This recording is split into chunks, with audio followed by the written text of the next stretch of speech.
생물 다양성에 대한 어떤 현상적인 논의보다는 근저에 있는 신학적 관심과 이해, 이것을 보여주는 것이라고 생각합니다. 생명이라고 하는 것을 사실 제일 어려운 게 생명에 대한 데피니션을 어느 누구도, 인문학자도 자연과학자도 내리지를 못하는 거죠.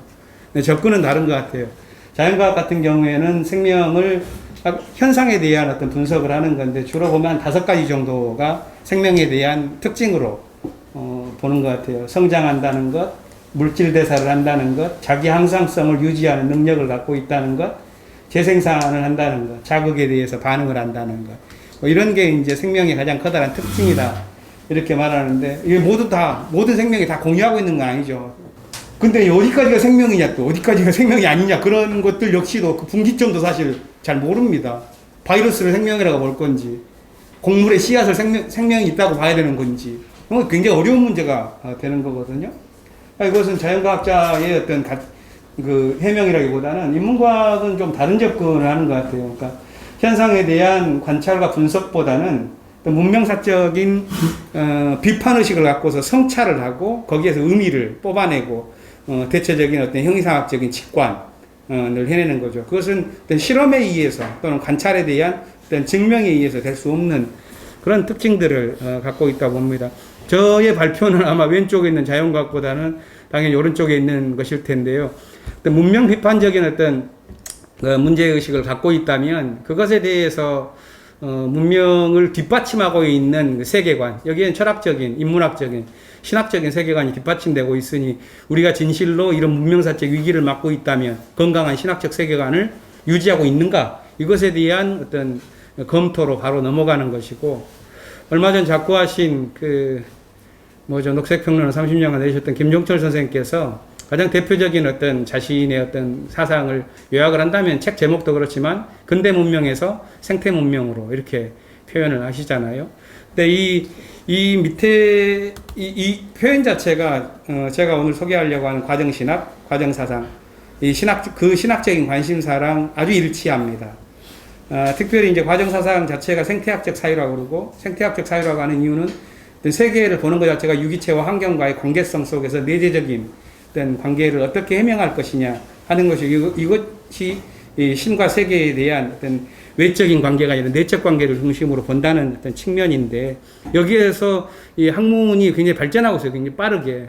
잠깐 곁으로 나간다면, 과정사상연구소에서 제가 연구원으로 좀 있기도 했는데, 그 연구소에 한 15년 전부터 2005년, 4년 이때부터 중국 사회과학원 총장급들이 학자들이 많이 왔었어요.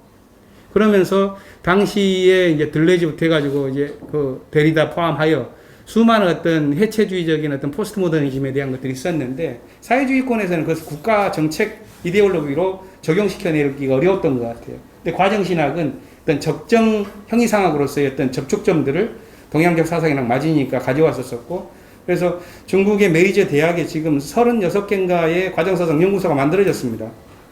그리고 2018년도에 중국 헌법이 개정되었는데, 그때 생태 문명이란 말이 들어가 버렸어요. 그게 이미 굉장히 놀랍잖아요.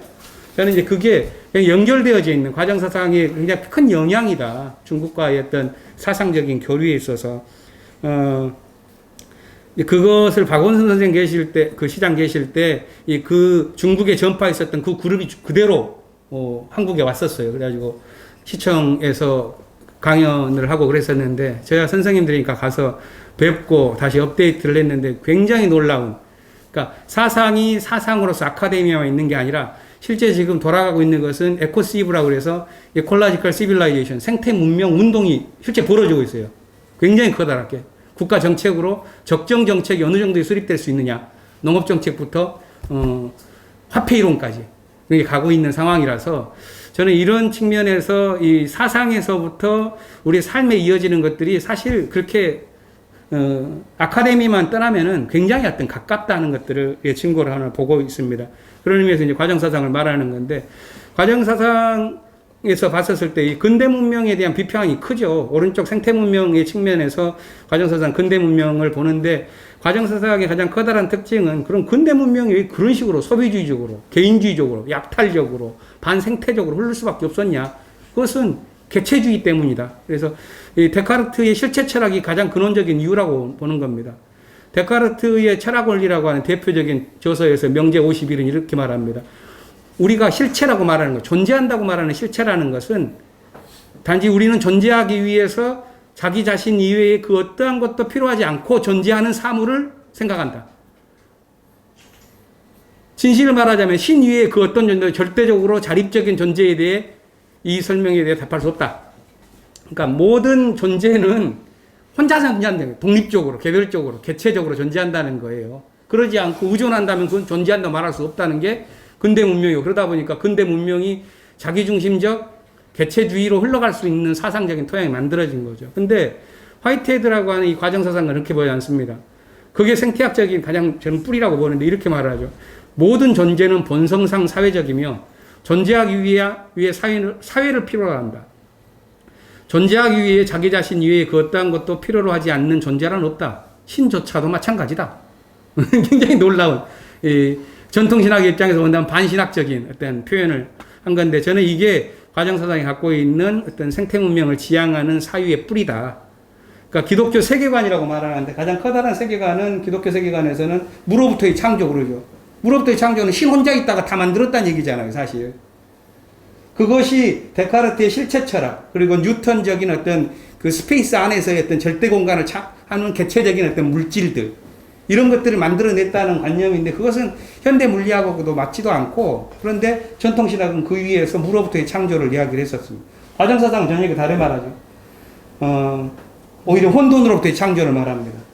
과정신학이 혼돈으로부터의 창조를 말하게 되는 것은 두 가지인 것 같아요. 하나는 양자역학이라든가 상대성 이론이라든가 이런 어떤 현대 물리학이 존재에 대한 새로운 이해를 가능하게 했었던 이유가 하나고, 다른 하나는 현대 신학적 해석학 자체가 성서를 이해하는 각도를 굉장히 다른 각도에서 볼 수 있도록 하는 가능성들을 제공했기 때문입니다. 예를 들어서 창세기 1장 1, 2절이 그 천지창조의 시점을 말하는 건데, 이렇게 요즘은 학자들 해석하죠. 태초에 하나님이 천지를 창조하셨던 때에 땅은 아직 모양을 갖지 않고 비어 있었으니 어둠이 깊음 위에 있고 하나님의 영은 그 물 위를 움직였다. 그러니까 하나님 혼자 있었던 게 아닌 거죠. 이 지점에 대해서는 그 캐서린 켈러라고 하는 그분이 태움 신학을 많이 했으니까 뭐 더 참고해 보실 분들은 하시기로 하고요. 그 뒤로 넘어간다면 이렇습니다. 그러니까 이 과정사상에 대해서 앞으로 한 2컷 정도는 과정사상을 조금 더 깊이 들어가지고 설명을 해보려고 그러는데요.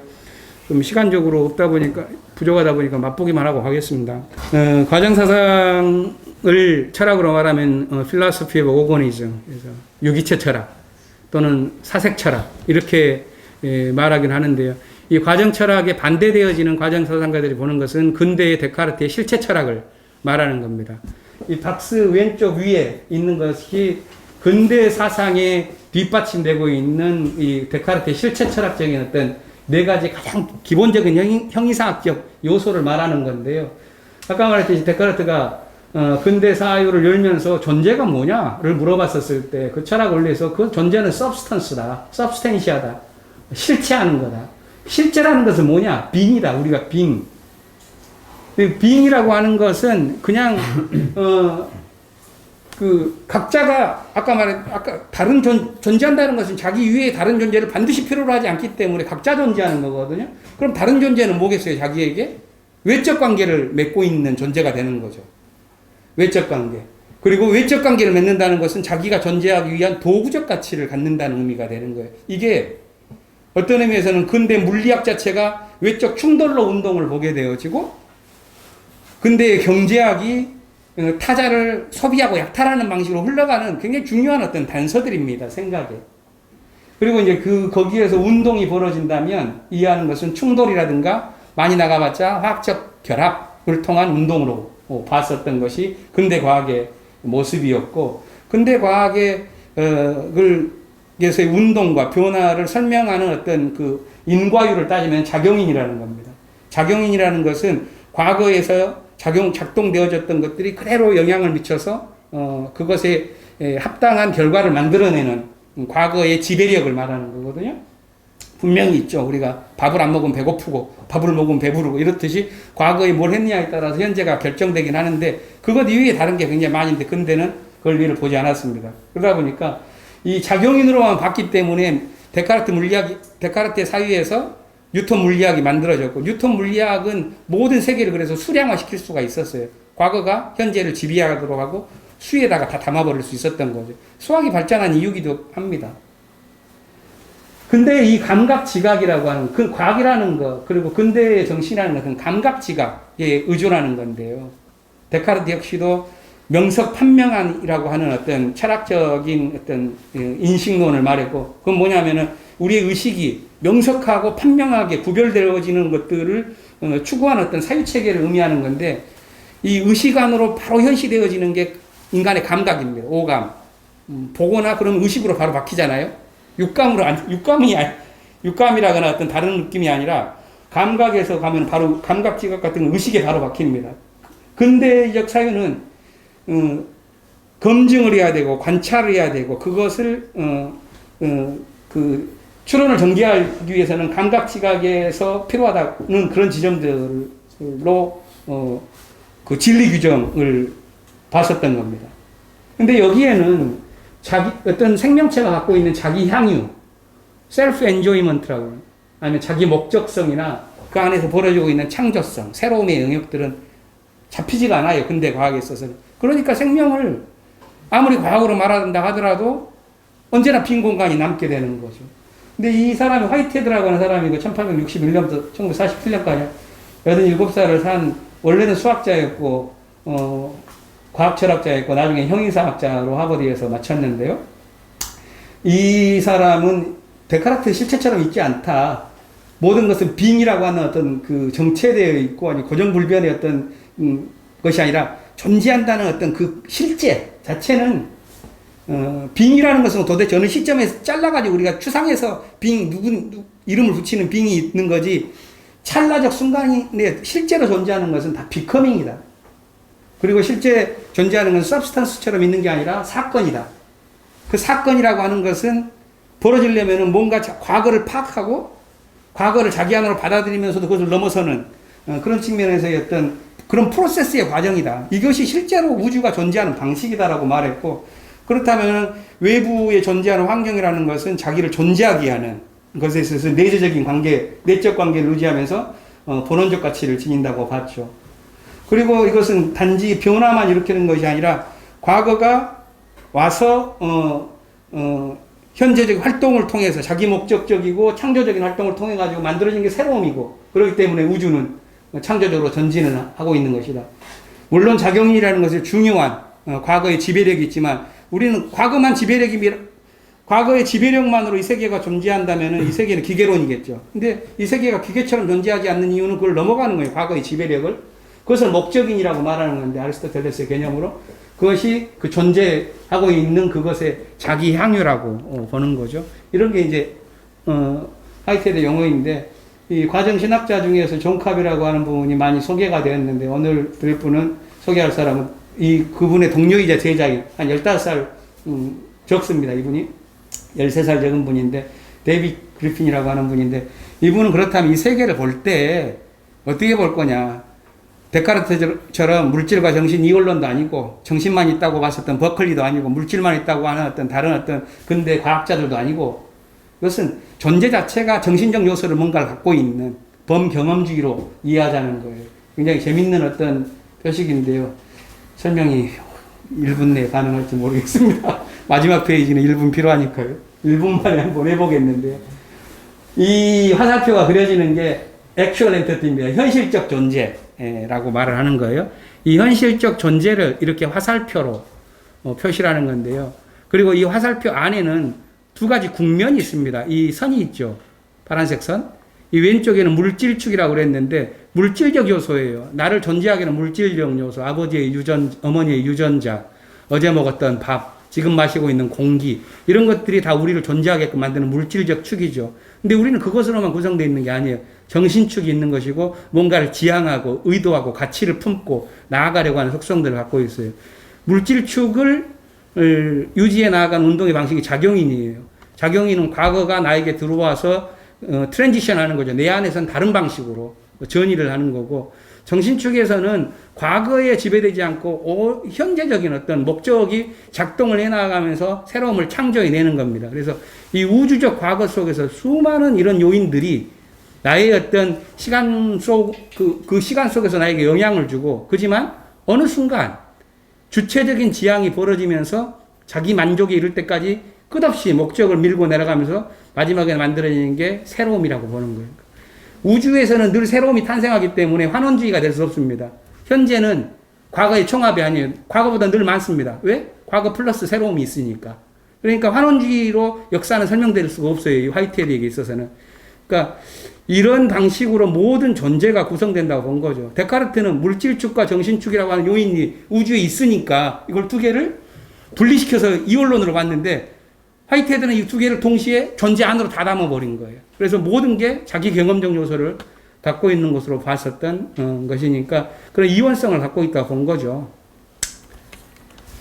이제 30초 남은 거죠.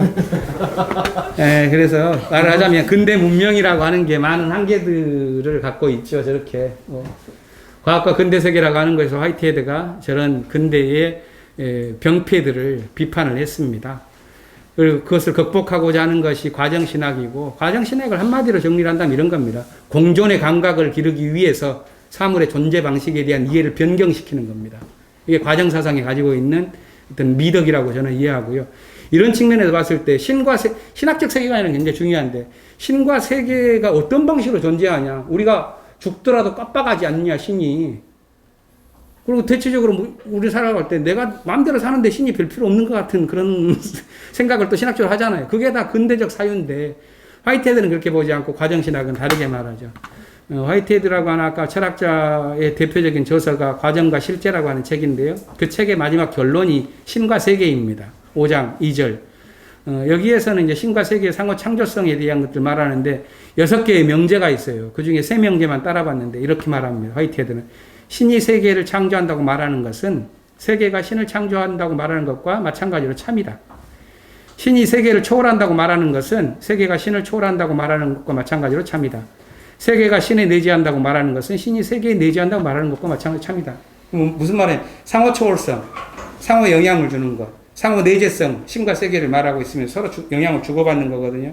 이걸 가리켜서 이제 범죄신론이라고 이제 말을 하는 건데요.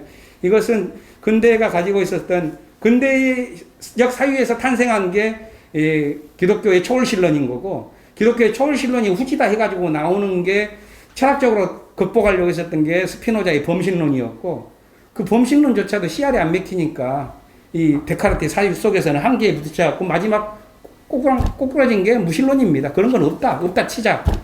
근데 이런 모든 어떤 근대적인 시대를 지나고 나서 다시 어떤 종교적 사유의 어떤 가능성을 연 메이저급 사상가가 화이트헤드요. 그걸 범죄신론이라고 하는데, 이 범죄신론을 이 문명사적인 것에 적용시켰을 때 아까 말했었던 그 안에서의 새로움, 내재적 본원적 가치, 어떤 내적 관계, 이런 것들을 했을 때 생명과 생물 다양성을 이해할 수 있는 신학적인 가능성들은 굉장히 달라질 것이다. 라는 게 오늘 제 말씀입니다. 1분. 네, 수고하셨습니다.